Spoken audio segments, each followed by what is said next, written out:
Cerita rakyat mengenai si Pitung seolah tidak ada habisnya dengan berbagai versi yang beredar di masyarakat. Menurut budayawan yang akrab disapa Abah Alwi Sahab, jagoan bertubuh gagah kelahiran Rawabelong, Jakarta Barat, Pitung memang menjadi potensi ancaman keamanan dan ketertiban. Hingga berbagai macam strategi dilakukan pemerintah Hindia Belanda untuk menangkapnya hidup atau mati. Selain dikenal selalu membela kaum minoritas, Pitung pun dikenal dengan beberapa ajian yang ia miliki.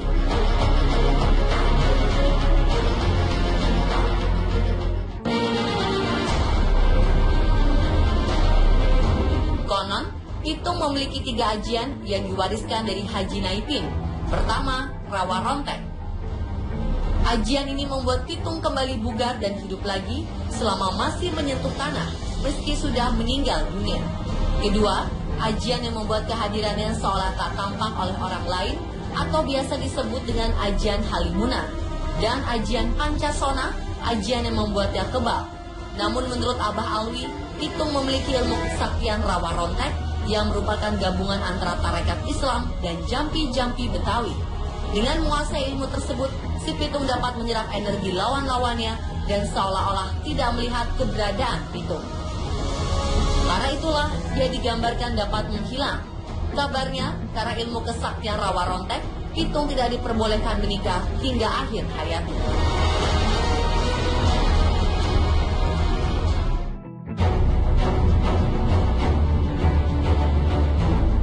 Banyak yang menyebut ditemukan makam si Pitung di daerah Tomang, Jakarta Barat, Hutan Jati Jajar Depok, Penjaringan, Jembatan 5, dan Pulau Onrus.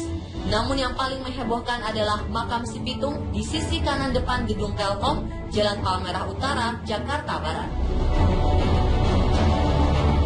Di tanah seluas tak lebih dari 3 x 5 meter persegi terdapat kuburan berpagar besi yang konon berisikan jenazah bagian bawah Pitung.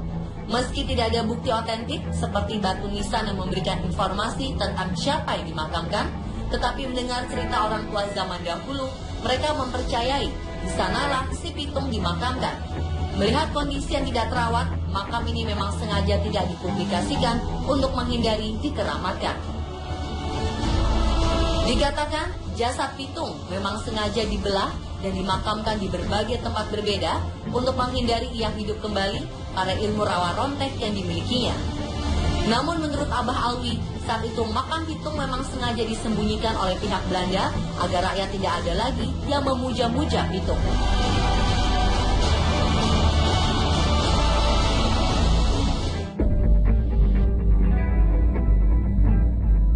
Dalam sejarah hidupnya, Pitung pernah mengunjungi sebuah rumah di Marunda, Jakarta Utara. Bangunan berbentuk rumah panggung tradisional berbahan kayu berusia hampir 2 abad ini merekam sepenggal jejak kehidupan sang pendekar Betawi pembela hak kaum tidak mampu. Bangunannya memang bernama Rumah Si Pitung, tetapi sebenarnya milik Haji Saifuddin, seorang tuan tanah yang cukup dikenal Pitung. Alkisah, Pitung yang kerap berurusan dengan para kompeni Belanda itu sempat bersembunyi di dalamnya selama 1 bulan. Pada tahun 1972, Pemda DKI Jakarta membeli rumah si Pitung dari keluarga Saifuddin dan mengubahnya menjadi cagar budaya.